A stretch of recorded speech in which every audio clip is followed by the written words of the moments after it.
Bismillahir Rahmanir Rahim. Hadith 140, about making istinja with water after relieving yourself. From Anas ibn Malik, he says that the Prophet would enter the lavatory, and I and a boy like me would carry a container of water and a spear, and the Prophet would make istinja with the water.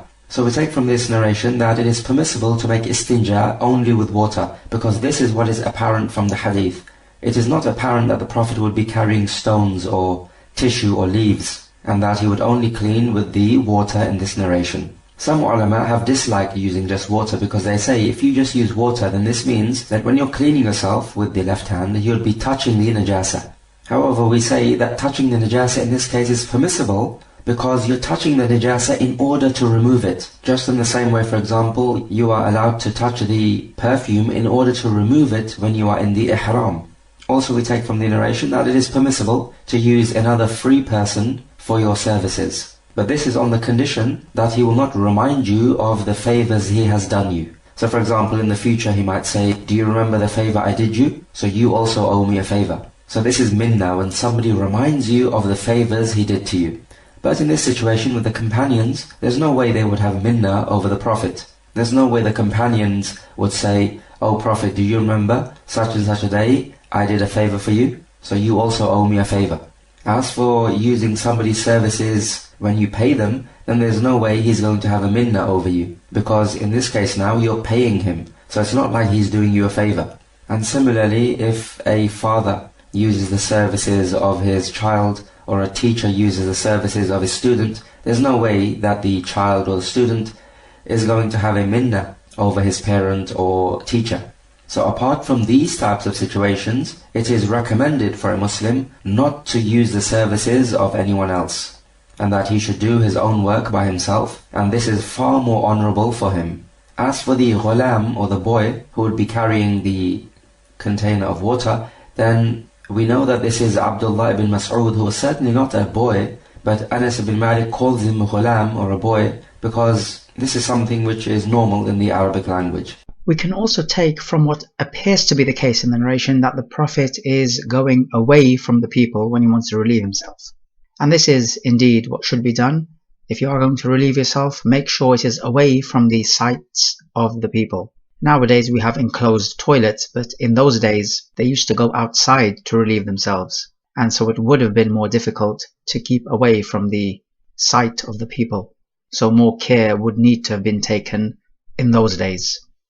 Hadith 141, about wiping over the khuffayn. Hammam says that Jarir ibn Abdullah, one of the companions of the Prophet, urinated and then he made wudu, and then he wiped over the khuffayn. And it was asked, do you do this? And he replied, yes, I saw the Prophet urinate and then make wudu and then wipe over the khuffayn. And Sufyan al-Thawri says in another narration in the chapter that the companions of Abdullah ibn Jarir would be pleased with this narration because Abdullah accepted Islam after the descent of Surah Al-Ma'idah. And the reason why they would be pleased is because Surah Al-Ma'idah tells us to wash your feet. In the description of the wudu. So some people may say that this idea of wiping over the khuffayn is abrogated by Surah Al-Ma'idah. But the fact is that Jarir ibn Abdullah converted to Islam after Surah Al-Ma'idah, so it cannot be abrogated then. And in the ayah of the wudu in Surah Al-Ma'idah, if we read the ayah number 6 with the kasra on the arjul, so it would read وَأَرْجُلِكُمْ as opposed to the normal وَأَرْجُلَكُمْ, then if it is read with the kasra, then it would follow the same ruling as that before it, which says وَامْسَحُوا عَلَى رُؤُوسِكُمْ, and wipe over your heads. So it would also mean wipe over your feet, and this would then be referring to the khuffayn. So it should not be understood that you wipe over your naked feet. Rather, if your feet are naked, you wash them. As for the narrations speaking about the wiping over the khuffayn, then they have reached a mutawatir level, and there is no way you can deny them. But of course the rawafid, they do not wipe over the khuffayn, rather they wipe over their feet, meaning the naked feet. And for this reason you'll find this issue of wiping over the khuffayn in books of Aqidah, because some of the ulama, they consider it as a matter of Aqidah because it differentiates between the Ahlul Sunnah and the Rawafid. In another version of this hadith from Hudayfa, He says that I was with the Prophet, and the Prophet came to a rubbish tip of a people, and he urinated there standing up. So I moved to the side, and then the Prophet said, "Come nearer." Then I came nearer, and I stood behind him, and he wiped over the khuffayn. So from this narration we find it is permissible to urinate while standing up, on the condition that nothing of the urine splashes onto your clothing. So what are the conditions for you to wipe over the khuffayn? Firstly, you must wipe over most of the top part of the khuffayn. So you don't have to wipe over absolutely every single part. And number two, you must wear these khuffayn after being in a state of purity. The dominant opinion from the scholars is that it must be purity of water. So you must make wudu with water and then you put on the khuffayn, and then thereafter you're allowed to wipe on it. And the reason is because the Prophet told Al-Mughira ibn Shu'bah, he said to him, "Da'huma فَإِنِّي أَدْخَلْتُهُمَا طَاهِرَتَيْن." Leave them, meaning leave the feet alone, because I put them in the khuffayn whilst they were tahir. But of course, you become in a state of tahaarah even after tayammum. So it is understandable if you say that if you make tayammum and enter upon tahaarah and thereafter you put on the khuffayn, then you are allowed to wipe over them. Because the point is that with tayammum you become in a state of tahaarah just as the wudu. But the dominant opinion is that this tahaarah needs to be a water tahaarah, meaning to say wudu and not tayammum. But both opinions are understandable. And thirdly, these khuffayn must be tahir themselves, because if they are impure, then you wiping over them will just increase them in their impurity. Likewise, we say they must not be haram, meaning made out of silk for men, because then we would be encouraging wearing silk. And fourthly, this wiping must be for the al-hadath al-asghar. It cannot be for the al-hadath al-akbar, because for that you need to take a bathing. And then fifthly, the time limit must be observed. So it's 1 day and night for a resident and 3 days and nights for a traveler. And the timing begins after you wipe the socks or the khuffayn. It does not begin from the time you put them on, and neither does it begin from the time you broke your wudu. Rather, it begins from the time you wiped over the khuffayn. As for the end of the timing, then this can actually go beyond a day and a night or 3 days and nights, because we say you're in a state of tahaarah until you break this tahaarah. So for example, if your day and a night limit for a resident is set to run out at, let's say, 1 o'clock, but when 1 o'clock arrives, you are still in a state of tahaarah, we say yes, you're still allowed to pray your salat al-dhuhr. And then thereafter, if you were to break your wudu, you are not allowed to wipe over it again until you take it off and make your wudu and wash the feet. Is it a condition that the khuffayn or the socks must not have any holes in it? The answer is no, they can have holes in it. As long as it holds true that it is called a khuf or it is called a sock, then this is all that matters. In a narration of this chapter, it is mentioned that Abu Musa al-Ash'ari radiyallahu anhu would be very severe when it comes to making sure that he doesn't have any urine touching his clothing, in that he would urinate in a bottle. And he would say that when Bani Israel had any urine touch their clothing, they would cut out this clothing with a pair of scissors. And so Abu Musa would be equally as strict. And then when Hudhayfa learnt about this, he said, "I wish that your companion would not be so strict, because I saw the Prophet come to a rubbish tip of a people, and he urinated standing up." So we simply say that Abu Musa made his ijtihad, and may he be rewarded for it. But it was not the correct decision. So we know that you can wipe over the head, and you can also wipe over the khimar and the amama. And wiping over the khimar and the amama does not hold the same conditions as with the khuffayn. So it is far more flexible, in that you don't have to be in a state of wudu to wipe over the amama and the khimar, and neither does the time limit apply, because the head is wiped anyway. It is based on ease. As for the feet, the asl is that you wash them, and so wiping over the khuffayn is a rukhsa, or a lightening of the load, whereas wiping over the head is a lightening of the load from the very first place. Are you allowed to wipe over the arms if your arms are covered with a piece of clothing and it will be difficult to remove it? The answer is no. And we have a clear evidence for this with the Prophet ﷺ wearing a jubbah, and the sleeves were tight, so he could not roll his sleeves up to make wudu. So he took his arms from underneath the jubbah and brought them out and washed them. So if it was permissible to wipe over the arms, the Prophet would have done so, because he had every reason to do so. So if a woman is wearing nail polish, then she's not allowed to wipe over this. She has to remove the nail polish. and wash her hands. If you're wearing gloves, you're not allowed to wipe over the hands. You have to remove the gloves and wash the hands. Likewise with long sleeves which are tight and you cannot roll them up. You're going to have to remove the sleeves and wash the arms, up to and including the elbows. And from the narration of the rubbish dump where the Prophet urinated, he did so where Hudhayfah ibn al-Yaman was in his presence, standing behind him.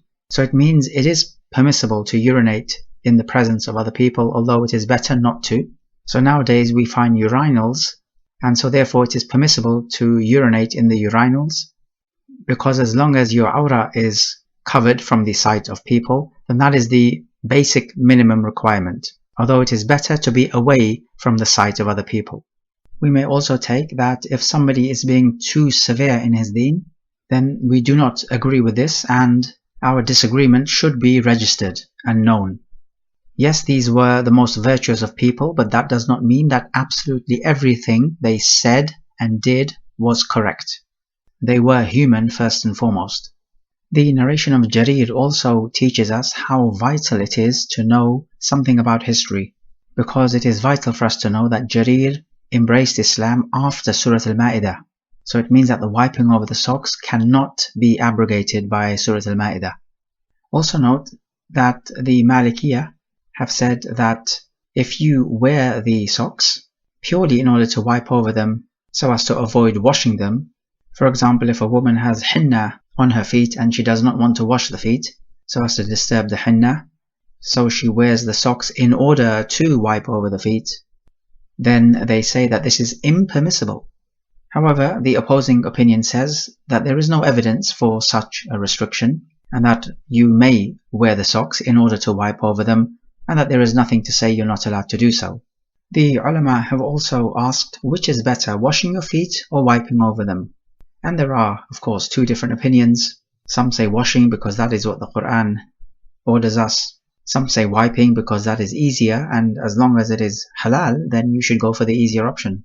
It's not really a debate on which much hinges, but we can say that if you are amongst a gathering of people who are ignorant of the fact that wiping is a sunnah, then it would be a good idea to wipe your socks in front of them so as to teach them that this is the sunnah and it is legislated. Also note that the word in the narrations is khuf or khufain, but we say that you're also allowed to wipe over normal socks as well, because in some narrations in the Sunan, the word jawrab is used, which means socks. And then besides, there is not much difference between a khuf and a jawrab. They both cover the feet. Add to that also shoes. You can wipe over shoes as long as you wore your shoes after having made wudu. So you make wudu, then after that you put on your socks, and straight after that you put on your shoes. When it comes to making wudu, you can wipe over the shoes. You do not need to take your shoes off and wipe over the socks. Because when you put your shoes on, you put your shoes on in a state of Tahaarah. However, contrast this with the following. You make your wudu and you put your socks on. Then thereafter you break your wudu. Then after breaking your wudu, you put on your shoes. Then comes time for the next salah, so you make your wudu. Can you wipe over the shoes? The answer is no, because when you put on your shoes, you were not in a state of Tahaarah. But can you wipe over your socks? The answer here is yes. Why? Because when you put your socks on, you were in a state of Tahaarah. So notice the difference. Okay, another question. If you make wudu and wipe your socks, then if you take your socks off, does that break your Tahaarah? The answer is no. Why not? Because there is simply no evidence to suggest that it breaks your Tahaarah if you take off your socks. And the asl is that your Tahaarah remains. It's like innocent until proven to be guilty. If you wipe over your socks and then you're in a state of Tahaarah, then you take your socks off, and let's say you pray without your socks, then you put your socks back on without having broken the wudu, and then after putting your socks on you break your wudu, then at the next wudu, can you wipe over your socks? The answer is yes, as long as you're still within the time limit. Taking off the socks does not have an effect, that is the bottom line, because there is no evidence to suggest that it breaks your Tahaarah. Also take note about the rubbish tip narration with Hudhayfah covering the Prophet as the Prophet urinated. he was doing so standing up, which means it is permissible to urinate standing up, as long as you are sure that you will be safe from any splashes from the urine. Hadith 142, about wiping over the khuffain and the imama. From Al-Mughira, he says that the Prophet wiped over the khuffain and the front of his head and on the imama. So wiping over the imama and likewise the khimar for the woman is permissible if it is for the hadath asghar. Of course, for the hadath akbar you have to take a bath, but other than that the time limit condition does not apply, and also you don't have to be in a state of wudu to wipe over these items, because wiping over the head is already based on ease, which is not the same case with the feet, because the asl with the feet is that you have to wash them.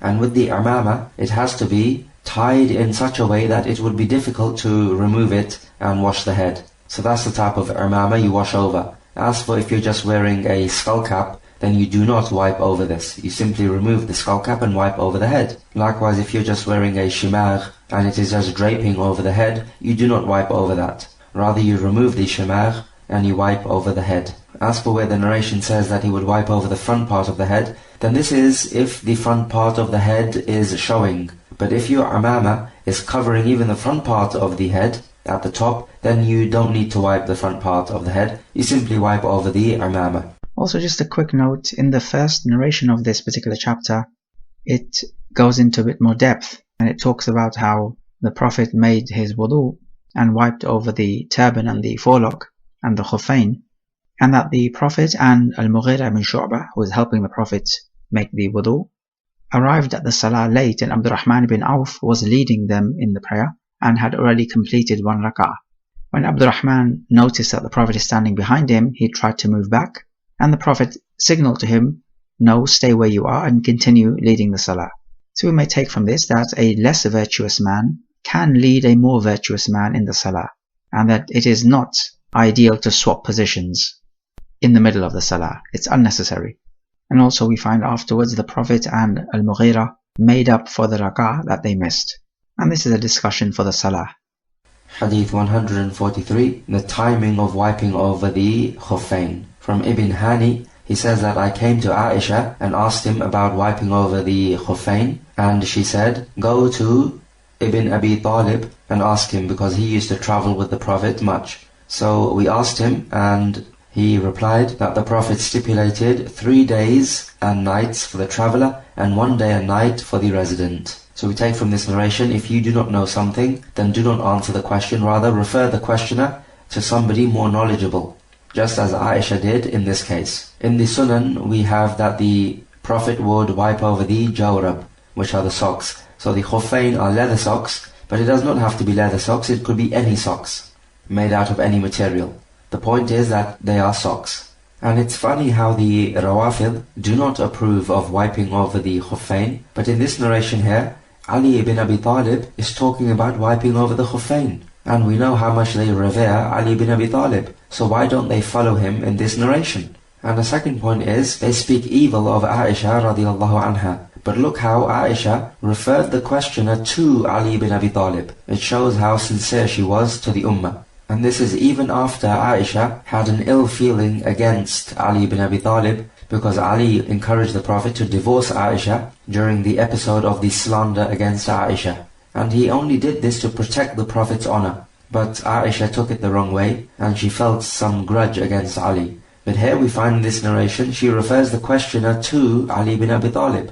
And whoever slanders Aisha of zina, after Allah Jalla wa Ala freed her from any blame, then such a person is a kafir, because he is belying the Quran.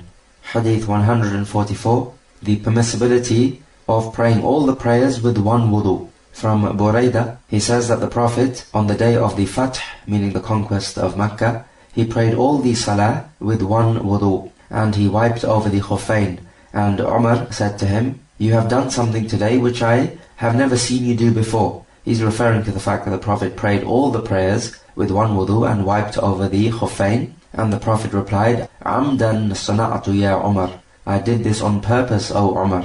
So from this narration we learn that you do not need to renew the wudu for every single salah, because it could be interpreted from the ayah in Surah Al-Ma'idah, Ya ayyuhalladhina amanu, إِذَا قُمْتُمْ إِلَى الصَّلَاةِ فَاغْسِلُوا وُجُوهَكُمْ. O you believe, when you stand up to pray, then wash your faces up to the end of the description. So you could understand this, that every time you get up to pray, you need to make wudu. So basically, you get up to pray 5 times a day, so you need to make wudu 5 times a day. However, this narration refutes that idea, and it allows us to pray all the 5 prayers just with one wudu. As the Prophet said here, that he did this on purpose, meaning to say, to show us that this is permissible. And he also shows us that it is permissible to wipe over the khuffayn, and that this ruling is not abrogated. However, we say performing wudu for every salah is better than praying your salawat with one wudu, in accordance with the ayah in Surah Al-Ma'idah.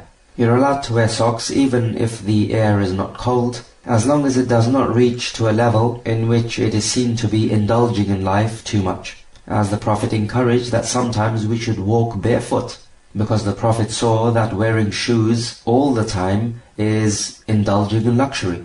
And this may be a little weird for most people, but it just goes to show the difference in standard of living, and also in the attitude of living, how somebody should live. People deem living in luxury nowadays just to be normal. Hadith 145, not putting your hands in the water container before you have washed them 3 times. From Abu Hurairah, the Prophet said, إِذَا اسْتَيْقَظَ أَحَدُكُم مِّن نَوْمِهِ فَلَا يَغْمِسْ يَدَهُ فِي الْإِنَاءِ حَتَّى يَغْسِلَهَا 3 فَإِنَّهُ لَا يَدْرِي أَيْنَ بَاتَتْ يَدُهُ. When one of you wakes up from his sleep, then he must not put his hands inside the water container until he washes his hands 3 times, because he does not know where his hands spent the night. So the point here is that when you sleep, your hands may have touched some najasa, and so you should not put these hands inside the water container, because it will sully the water. But the point is that your hands are pure until you have evidence that they are impure. And the fact that you woke up from sleep is not a certainty that your hands have touched impurity. So how can we treat our hands as if they are impure? Because remember, the rule is that your hands or any other part of your body is pure until you have evidence that it is impure. So we say that in this hadith the Prophet is being on the safe side. And as Ibn Taymiyyah says, that it could also be that the shaitan plays about with your hands and makes some impurity come upon it. So the point is, we have to be on the safe side. Just in the same way, the Prophet told us to exaggerate when you sniff the water up the nose as you make wudu, except if you are fasting. But the point is that if you exaggerated whilst you are fasting, and the water went up your nose and down your throat and into the stomach, then still your fasting would not actually be broken, because you did not do this intentionally. So why is the Prophet telling us not to exaggerate sniffing the water up the nose when you're fasting? It is in order to be on the safe side. An important question which comes from this hadith is that, is this hadith specifically for the night time? Because the Prophet says, one of you does not know where his hands spent the night. We say no, the hadith is general, because in the beginning it says, when one of you wakes up from his sleep. And this sleep could be in the daytime or at night. And the last part of this hadith, if you look, is specific, meaning it is specific for the night time. So we say from our rule in Usul al-Fiqh that if some items of the generality are mentioned with a ruling which agrees with the ruling of the generality, then this does not denote a takhsis or a specification.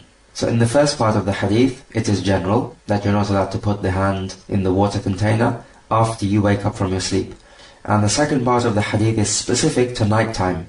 But the ruling for both the general part and the specific part is the same. This is the issue. Hence, this is not a takhsis, meaning it is not specific to the nighttime sleeping, rather it is general. In the same way, for example, you can make tayammum from clean earth. But another narration says, you can make tayammum from the dust of the earth.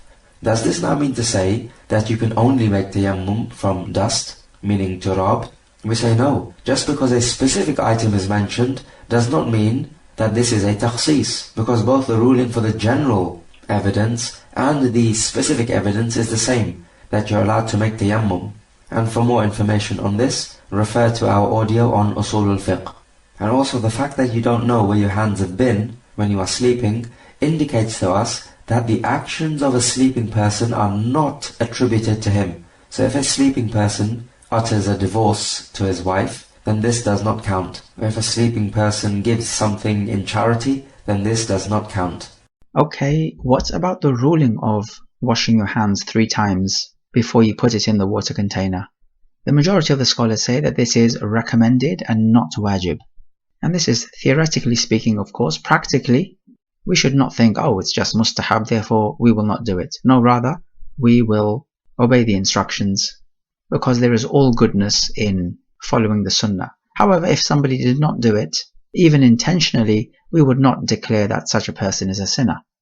Hadith 146, talking about a dog licking in the water bowl. From Abu Hurairah, the Prophet said, طهور إناء أحدكم إذا ولغ فيه الكلب أن يغسله 7 مرات أولاهن بالتراب. The purifying of the water bowl of one of you when a dog licks into it is that he should wash it 7 times, the first washing with dust. And in another wording it says, and on the 8th occasion you cover it with dust. But this wording goes against the more authentic first wording. And the second wording does not make as much sense, because if you leave the 8th washing with the dust, then this means that the water bowl is left with dust on it, so it's not left clean.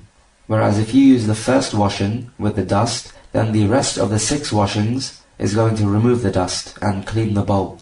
So as for najasa, we can divide it up into 3 types. The najasa which is of a light type, and this is the urine of a male baby, whose most of his diet is milk from the mother, so he does not eat solid food, or he mainly does not eat solid food. So his urine is purified simply by sprinkling water over it. And we can say the same thing about al-madhi, which is a fluid which comes out from the front passage of the male due to sexual excitement, but it is not the same as semen. So this is also purified by sprinkling water on it, as we find authentically in the Sunan. Then the second type is the severe form of the najasa, and this is specifically the saliva of a dog. Most scholars say that the urine and the feces of a dog also is of this type, because they make an analogy, because if the saliva is a severe form of najasa, such that you have to clean the bowl 7 times, then the urine and feces is more worthy to take this title. And the Zahiriya say no, only the saliva has been mentioned, so we only give it this ruling, and not the urine and feces. And then the third type is the medium type of najasa, and this is all other types of najasa. And the way to remove it is any means necessary. As long as the najasa is removed, then its ruling is also removed. But the easiest way, obviously, is with water. If a dog licks into the water container, then obviously, in this bowl, you would pour the water out first, and then you would wash it. The first time with dust, and the rest of the 6 washings with water. Can you use soap instead of dust? There's a difference of opinion. Some say that the Prophet mentioned dust because this was most convenient for most people. But we say that we'll stick to the dust because perhaps the dust has something specific about it which makes it effective against the saliva of a dog. Some ulama say that this hadith applies to those dogs which come from outside and they drink from your bowl. But we say no, this hadith applies to those dogs which you own. So you can own a dog for guarding your field or guarding the sheep, or a hunting dog. It applies to these types of dogs which you own, because this would be most common. So we cannot carry the hadith to be applying to something which is rare and leave out that which is more common. And it should be noted that if you're allowed to own a dog to guard your field, for which there is a text, then you should be even more allowed to own a dog to guard your house, because the need is far greater. However, you should try not to have the dog in the house, because angels do not enter a house in which there is a dog, nor a picture, meaning of a human face or an animal face. What about if a hunting dog hunts a game animal for you? Do you have to wash this game animal 7 times? The answer is no, because there is no evidence for this. And the purification will happen when you cook the meat. Likewise, if a dog licks a part of your clothing, for example, then you don't have to wash it 7 times, the first one with dust. You just wash it as normal. The 7 times applies to the water bowl. Okay, what if the dog touches the plate or utensil with another part of its body, let's say the foot, or just the head, or some other part of the body? The answer is, according to the weightier opinion, is that you do not need to wash this utensil 7 times, the first one being with dust, and that this only applies to when the dog licks with its tongue into the utensil. If the dog licks your clothing, for example, or something other than the utensil, do you have to wash it in the same manner? The answer is no. The saliva certainly is najis, and so you'll have to wash it. But the 7 times applies to the container. This hadith is also a support for those who say that a small amount of water becomes najis, even if the color, taste or smell does not change if some najasa drops into it, because the saliva of the dog is not going to alter these characteristics of the water. One may argue against this by saying that the saliva of the dog is heavily najis, and this is the reason. Otherwise, the general rule is that the water remains pure until any of its three characteristics are changed by najasa, and Allah knows best. Also, we have a debate which part of the container is to be washed. Is it just the part which the dog licked, or is it the whole of the container, meaning even the parts which were unaffected by the saliva? Now, you could just be on the safe side and wash the whole of the container. However, the opinion which says that only the affected parts need to be washed because at the end of the day you must get rid of the najasa, then this is a respectable opinion, and anyone who works by that has done no wrong. Also, what is apparent is that the washing of the utensils needs to be done immediately, because if we say this is about removing najasa, then it needs to be removed immediately. Do also note that the other body parts of the dog are tahir, because that is the default. Okay, but what about those evidence which suggest that the saliva and urine of the dog are tahir?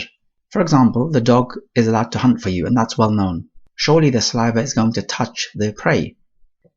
So is it not then tahir because you're allowed to eat from this meat, meaning the meat of the prey? Well, the answer is when you cook the meat, that will remove the najasa, and you do not need to clean this meat 7 times, the first one being with dust. Like we said, that only applies to the container. There is also a narration in the Sunan which says that the dogs would come and go in the masjid urinating, and no one would pour water over the urine. Now that's completely strange, because we know the narration of the Bedouin who came and simply urinated in the masjid, and the Prophet ordered a container of water to be poured over it, and that the Bedouin should not be disturbed from his urinating. So what's up with the dogs then? Why was no water poured over the urine of the dogs in the masjid? Well, one opinion is that the dogs did not urinate inside the masjid, rather outside, and only then they would enter in the masjid. Others have said no, this was during the early years. Then afterwards, the people were ordered to honor the masajid, which is why they would wash out any urine in the masjid, or any other najasa for that matter. And this appears to be a more realistic interpretation. And we do have an indication to this interpretation. Al-Ismaili reports that Ibn Umar says that he would sleep in the masjid, and the dogs would be coming in and out urinating. And then Umar radiallahu anh called out in a loud voice that the people are ordered to honor the masjid and to remove it from any impurity or anything which is not befitting. So it does seem to be that this was during the early years. Okay, what if the dog licks in the container many times? Well, we say that 7 washing will suffice. Now if you wash the container and the dog licks again, then that would warrant another 7 washing, and so on. Hadith 147, about not urinating in stagnant water. From Abu Hurairah, the Prophet said, لا يبولن أحدكم في الماء الدائم ثم يغتسل منه. That one of you should not urinate in stagnant water and then take a bath in that water. And the reason for this hadith is obvious, because with stagnant water, if you urinate in it, then you will corrupt this water, and so others will not be able to use it, and so then you would be transgressing against the rights of others. So with stagnant water, we're talking about a pond which people need to use to take water out of. And then the second issue is that there is something of a contradiction in this action of yours, that you urinate in this water and then you take a bath in it. It does not make sense to the sound mind. Similarly, how the Prophet said that one of you should not hit his wife just like a person hits his servant, and then perhaps at the end of the day he's going to sleep with her. So this does not make sense. How is it that you're hitting your wife and at the same time you're sleeping with her? It is just completely senseless. If you're going to hit your wife in a violent fashion, then do not sleep with her.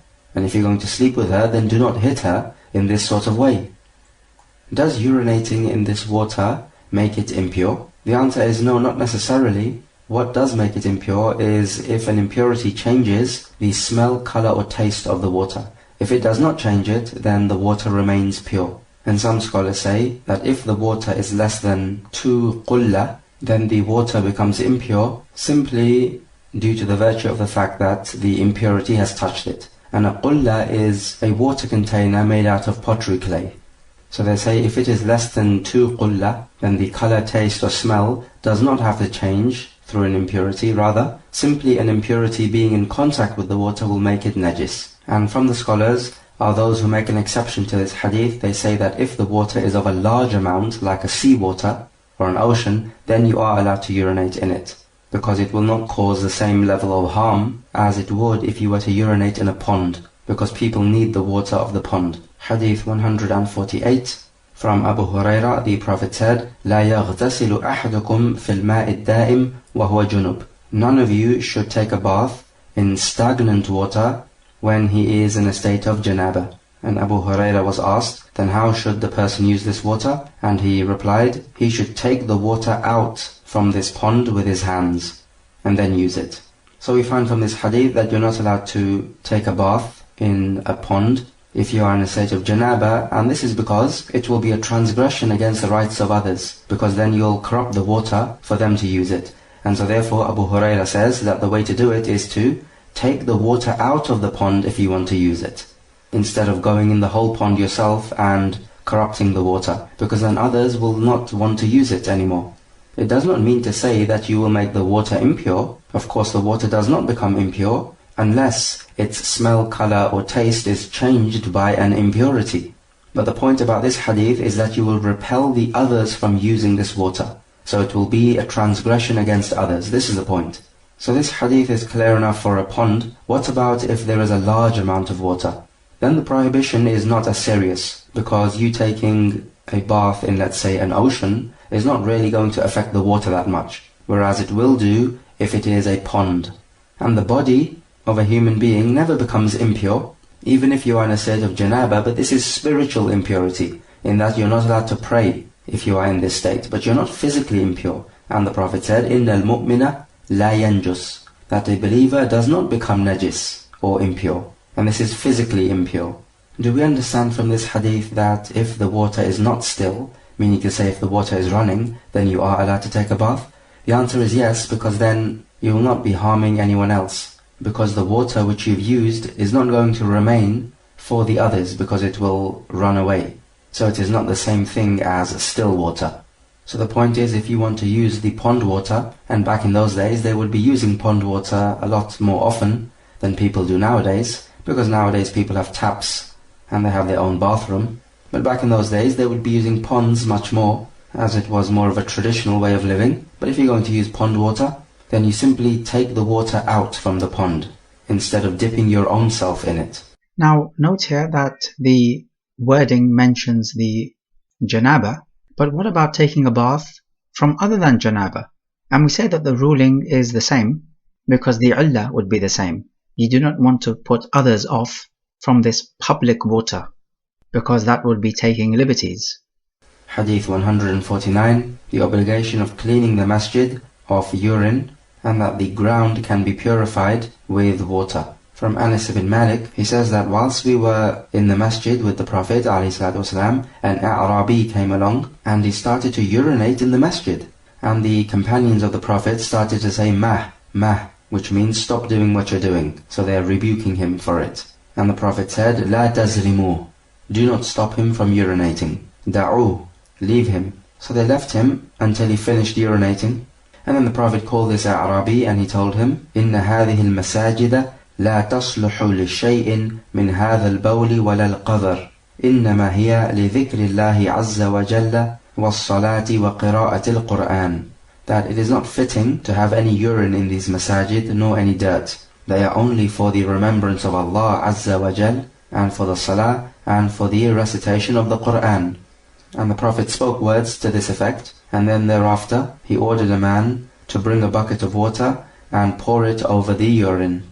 So this is an incredible narration, and we take many points of benefit from it. And from the points of benefit, Anas bin Malik says, we were in the masjid with the Prophet. So it shows us that the usual habit of the Prophet and the companions would be that they were in the masjid. And the masjid is the house of every pious person. And you should spend as much time as you can in the masjid, both for the salah and for the recitation of the Quran, for circles of knowledge, because masajid are places in which there are malaika. And in the authentic hadith in Sahih Muslim, the Prophet said, مَثَلُ الْبَيْتِ الَّذِي يُذْكَرُ اللَّهُ فِيهِ وَالْبَيْتِ الَّذِي لَا يُذْكَرُ اللَّهُ فِيهِ كَمَثَلِ الْحَيِّ وَالْمَيِّتِ. The parable of the house in which Allah is remembered and the house in which Allah is not remembered is like the parable of the living and the dead. So masajid are places which are alive spiritually, because the remembrance of Allah is carried out there. And also there are malaika wherever there are remembrances of Allah. And the effects of shaitan will be minimum in the masjid. And we also learn that the A'rabi, those living outside the city, they were predominantly ignorant. Because here he is thinking that the masjid is a place in which you can urinate, just like any other place. And the reason for this is because the A'rabi mainly is far away from places of knowledge and people of knowledge. So they're going to do things which are ignorant. And the Prophet understood this. Allah Jalla wa Ala says, الأعراب أشد كفرا ونفاقا وأجدر ألا يعلموا حدود ما أنزل الله على رسوله والله عليم حكيم. The A'rab are worst in their disbelief and hypocrisy and more likely to be in ignorance of the laws which Allah has revealed to His Messenger, and Allah is the knower, the wise. So they have been given this description in the ayah because they are far away from places of knowledge and people of knowledge. And so from this we can take to always associate yourself with people of knowledge and also regularly be in places of knowledge. It will not only increase you in your iman, but also in your knowledge and raise you in status thereby. And this is why you'll find that those Muslims who have less knowledge have a weaker iman. And this is no coincidence. Your knowledge is related to the level of iman which you have. And the point is, on Yawm al-Qiyamah, it will only be your iman which is going to count for you. The stronger it is, the more of a success you will be.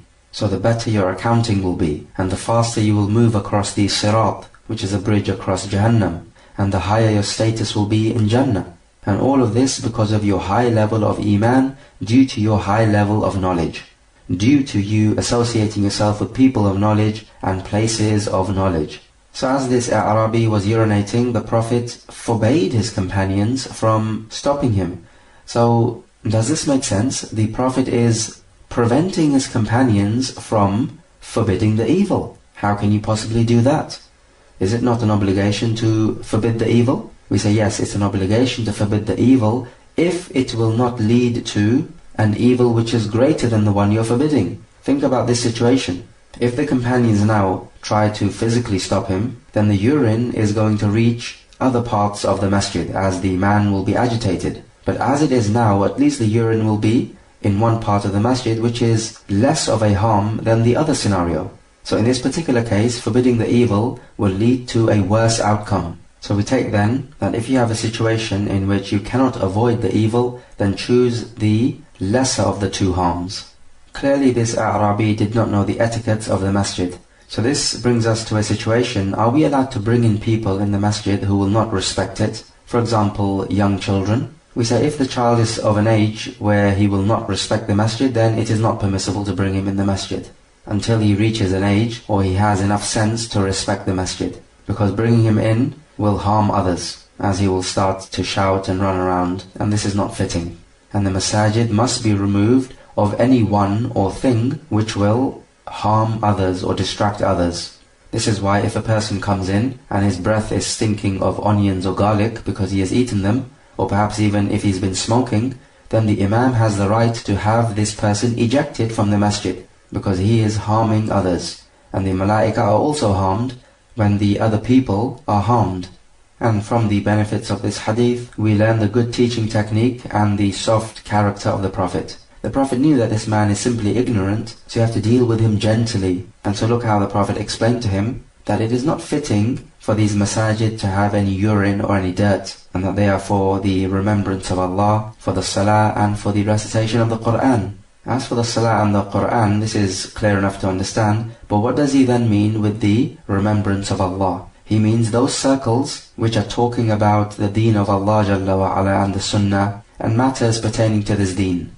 So it's mainly circles of knowledge, because this is what the Prophet and the companions would be involved with. They would be sat together in circles of knowledge with the Prophet teaching them, and this would be their dhikr of Allah Jalla wa Ala. And this hadith is an example, because Anas ibn Malik says we were with the Prophet in the masjid, so they were in a circle of knowledge, because this is what the usual practice of the companions would be.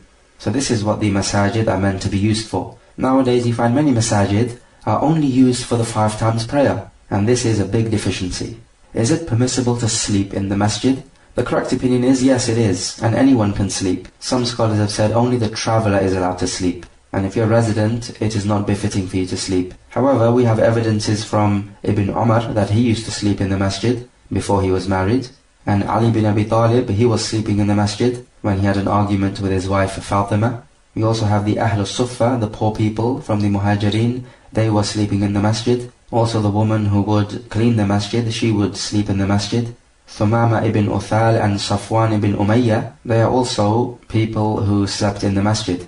Is it permissible to bring in kuffar in the masjid? The answer is yes, it is permissible, as the Prophet brought in Thumama ibn Uthal, who was the leader of Al-Yamama at that time, and he was a non-Muslim. Thereafter he converted to Islam. So non-Muslims are allowed in the masjid if the Muslims allow this. Though this should be for a greater benefit in terms of softening their hearts to Islam. And we also find that it is an obligation to keep the masajid pure from any najasa, and generally to keep them clean and have them smelling fresh. Is water the only way to purify a place affected by najasa? The answer is no, but water is the quickest and most convenient way. Otherwise, if this urine was to be removed by the wind or by the sun, then this is absolutely fine. As long as the najasa is removed through any means, then its ruling is also removed, so that the place becomes pure now. And we find that cleaning the masjid and purifying it from any najasa is fard kifaya, because not everybody had to purify the masjid. And Allah Jalla wa Ala says in the Quran, وَأَحِدْنَا إِلَىٰ إِبْرَاهِيمَ وَإِسْمَاعِيلَ أَن طَهِّرَا بَيْتِيَ لِلطَّائِفِينَ وَالْعَاكِفِينَ وَالرُّكَّعِ السُّجُودِ. And we commanded Ibrahim and Ismail that they should purify my house, meaning the Kaaba, for those who are making tawaf or making i'tikaf or in ruku' or in sujood. And when you are enjoining the good and forbidding the evil, just as the Prophet did here, be gentle. And the Prophet said to his companions, إِنَّمَا بُعَثْتُمْ مُيَسِّرِينَ وَلَمْ تُبْعَثُوا مُعَسِّرِينَ. You have been sent to make life easier, you have not been sent to make life difficult. So when you are enjoining the good and forbidding the evil, then be gentle with the people, as gentle comes out stronger. Allah Jalla wa Ala says, فَبِمَا رَحْمَةٍ مِّنَ اللَّهِ لِنْتَ لَهُمْ وَلَوْ كُنْتَ فَضًّا غَلِيظَ الْقَلْبِ لَانْفَضُّوا مِنْ حَوْلِكَ. And it is by the mercy of Allah that you, meaning you are Muhammad, dealt with them gently. And had you been severe and harsh-hearted, they would have broken away from you. So you see, if the Prophet had been harsh in his da'wah to the people, they would not have listened. And likewise with Allah commanding Musa and Harun alayhim as-salam to be gentle with Fir'aun, as he says, فَقُولَا لَهُ قَوْلًا لَيِّنًا لَعَلَّهُ يَتَذَكَّرُ أَوْ يَخْشَى. And speak to him softly, so that perhaps he might remember or fear. And also in the Musnad of Imam Ahmad of this narration, there is an addition to show the ignorance of this A'rabi. This A'rabi made a dua and he said, Allahumma arhamni wa Muhammadan wa la tarham ma'ana ahadan. O Allah, have mercy on me and Muhammad, and do not have mercy on anyone besides us. And the Prophet replied to this, لَقَدْ تَحَجَّرْتَ وَاسِعًا. You have restricted so much mercy. So clearly this is a funny dua to make. How can you make dua to Allah not to have mercy on other Muslims? This is clearly absurd. But then again, if a person is ignorant, he will do absurd things.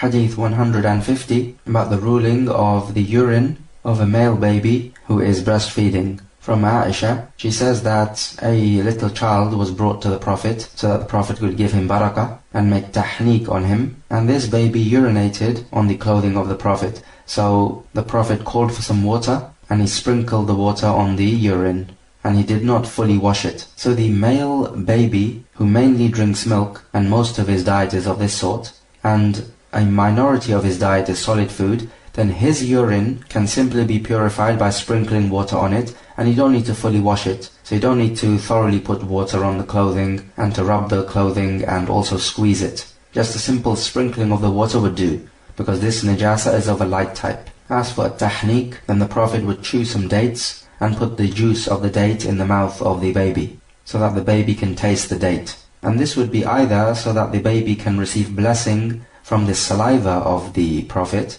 as his saliva would be on the date, or it could also be so that the baby can be nourished with the juice of this date.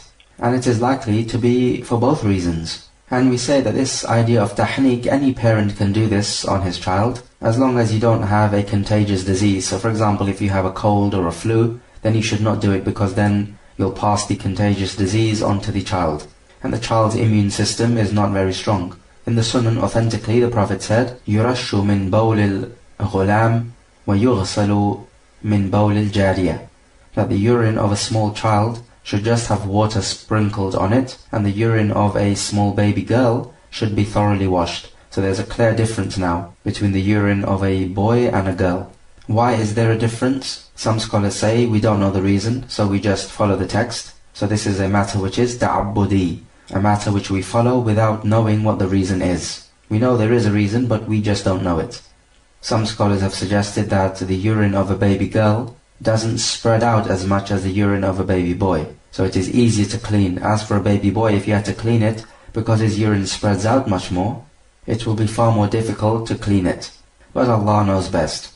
Hadith 151, about the ruling of semen. A man came in the presence of Aisha, and he started to wash his clothing. And Aisha told him that it would be sufficient for you just to wash the area which is affected by the najasa, if you can see that particular area. If you cannot see the najasa on that area, then you wash the area and you sprinkle water around that area. And she says, because I used to scrape it, meaning the semen, off the clothing of the Prophet, and the Prophet would pray in this clothing. And also from the statement of Aisha, in the same chapter, she says that the Prophet would wash the mani, which is the semen, and then he would go out to pray in this clothing, and I would be looking at the effects of the washing, meaning the watermarks on the clothing. So we take from this narration that if you have semen or any najasa on your clothing, you don't have to wash the whole of the clothing, rather just the affected area. She says that she would scrape the semen off the clothing. And from this there is a difference of opinion. Is the semen tahir or not? Most scholars say yes, it is tahir, and some say no, it is not. So some scholars say that scraping the dried semen off will remove the semen, and so this would suggest that semen is najis, because Aisha would remove it. Other scholars say, but scraping the semen off will not fully remove the semen. Hence this would suggest that the semen is tahir, because the Prophet would pray in this clothing. And this is the weightier opinion. And also there's a clear difference between urine and semen. Urine is excess food and it has a repugnant smell, whereas semen is not from excess food, it is simply a part of your body, and it does not have a repugnant smell. And one of the great scholars, Ibn Aqil, said, in arguing this case, how is it that the human being is tahir, but his asl is najis? Because the human being is made out of semen. So if semen is najis, so how is it that the actual human being is tahir? This simply does not make sense. So if the human is tahir, which is well known, then his asl, which is the semen, must also be tahir. Hadith 152, about the impurity of blood and how to wash it. From Asma, she says that a woman came to the Prophet and she said that our clothing is affected with blood from the menstruation. So how should she clean this? And the Prophet said, تَحُتُّهُ ثُمَّ تَقْرُصُهُ بِالْمَاءِ ثُمَّ تَنْضَحُهُ ثُمَّ تُصَلِّي فِيهِ. That she scrapes off the blood, then she pinches this blood with water, so the clothing with wet hands and the wet clothing she pinches it with water, and then she sprinkles water on it, and then she can pray in this clothing. So this hadith is used to prove that the blood of a human is najis, because the Prophet clearly is telling the woman to wash this clothing and then pray in it. So this means that the blood is impure. So we say that when it comes to the blood of those animals which when they are dead, they are pure, then their blood is also pure. So for example, the fish, the dead fish, which has died a natural death, is pure, and hence its blood is also pure. Or for example, a fly or a mosquito. If there is some sort of blood which comes out of these types of animals, because they are pure in their death, their blood is also pure. As for those animals which are impure after they die a natural death, then their blood is impure. For example, the chicken. If the chicken was to die a natural death, it would be impure. Likewise with a sheep or a camel. Hence we say its blood is also impure, because this is what is making the dead animal impure, the blood. And also we say in this category of the impure blood, the blood of a human which comes out of the front two passages. So the passage of the urine and the passage of the feces, then this takes the same ruling as the urine and the feces. And likewise we say with the menstrual blood. There is no doubt that the menstrual blood is impure, and this hadith is clear evidence for it. And likewise in this category, blood from impure animals. So these are animals which do not become pure if you give them a halal slaughtering. For example, the donkey or the pig or the dog.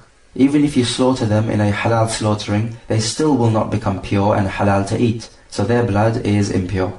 So what we are left with now is the blood of a human being which does not come out of the front two passages. For example, a nosebleed or blood from a wound. Most scholars say that this is impure, using this hadith as an evidence. A minority of the scholars say that the normal blood of a human being is tahir, and they make an analogy with the blood of a fish. Because the dead fish, which has died a natural death, is tahir, so its blood is tahir, but the dead human is also tahir. So based on this analogy, his blood must also be tahir. And likewise with the hadith, whatever part of the body is cut off from a living creature, then that part of the body is dead. Meaning it takes the ruling as a dead animal. But the point is here that if a hand of a human is just cut off, then nobody's going to say that this hand is impure. So if the hand is pure therefore, then the blood inside the hand must also be pure. Whereas the same thing cannot be said about the leg of a sheep, let's say. If it's been cut off, then this leg of a sheep which has been cut off and the rest of the sheep is alive, this leg is impure, because it has been cut off from a living animal. As for the incident of Fatima washing the blood of the Prophet from his face when he was in battle, then this does not mean that the blood is impure, rather, she is simply cleaning the face of the Prophet.